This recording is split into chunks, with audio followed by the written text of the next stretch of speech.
নমস্কার বন্ধুরা, আমার রান্নাঘরে আপনাদের সবাইকে স্বাগত জানিয়ে আজকের ভিডিওটা শুরু করছি। আজকে বানাবো গজা। তো প্রথমে গজা বানানোর জন্য 2 বাটি ময়দা, হাফ চামচ লবণ, হাফ চামচ চিনি, 1 চামচ ঘি আর 2 চামচ সাদা তেল দিয়ে ভালো করে মাখিয়ে নিতে হবে।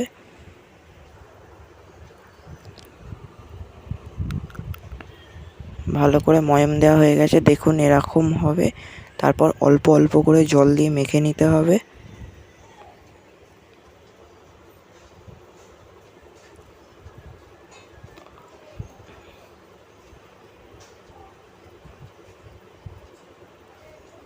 তো এরকমভাবে আস্তে আস্তে মাখতে হবে। তো মাখতে মাখতে এরকম হয়ে যাবে।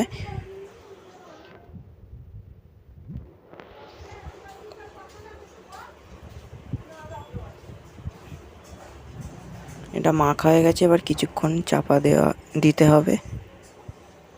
চাপা দেওয়ার পরে একটু হালকা করে মাখিয়ে নিতে হবে।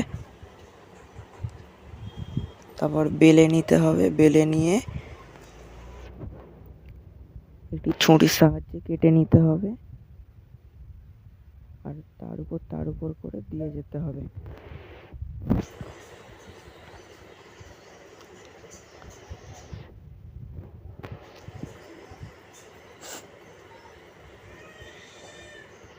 আবারও বেলে নিয়ে এরকমভাবে কাটতে হবে কিছুবার এবং তার উপর দিতে হবে।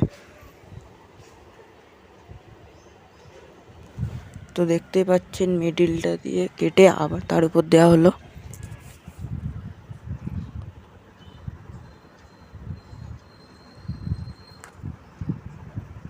এরকমভাবে পুরোটা করে নিতে হবে।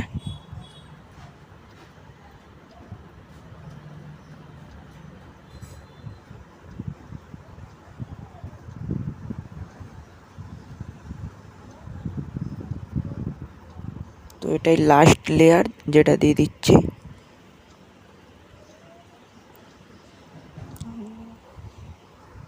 তারপরে এটাকে বেলে নিতে হবে আর একটি ছুরির সাহায্যের মাঝখান দিয়ে কেটে নিতে হবে। তারপর একটি ছুরির সাহায্যে এবার গজার সাইজের পিস পিস করে কেটে নিতে হবে। তো দেখতেই পাচ্ছেন এখানে এবার গজার সাইজের পিস পিস করে কেটে নিচ্ছে এগুলোকে।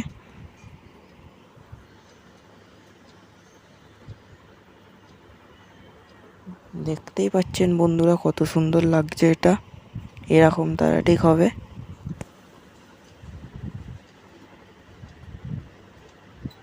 আবারও আমি 2 নম্বর লেয়ারটাকে কেটে নেবো এরমভাবে। তারপর গজার সিরাপটা বানানোর জন্য 1 বাটি চিনি ও 2 বাটি জল আর 2টো এলাচ দিয়ে ভালো করে ফুটিয়ে গজার রসটা বানিয়ে নেব।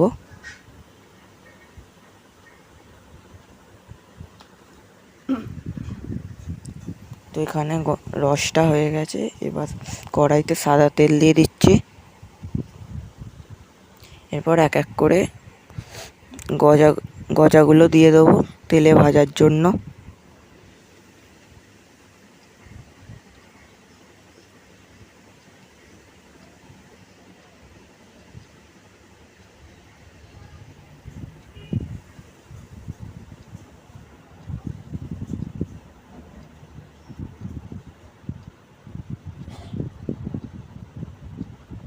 এই সময়তে গ্যাসের আঁচটা একটু লো রাখবেন।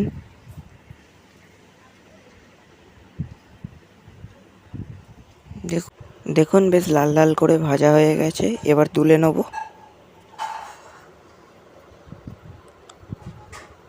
তো একটুখানি ঠান্ডা হোক, তারপর চিনির রসেতে দেবো। তো এবার এক একটা করে চিনির রসেতে দিয়ে দিচ্ছি বন্ধুরা।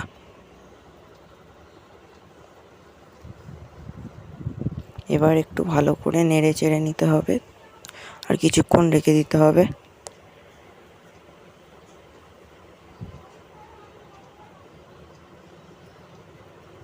কিছুক্ষণ রেখে দেওয়ার ফলে গজার ভিতরে রসগুলো ভালো করে ঢুকবে।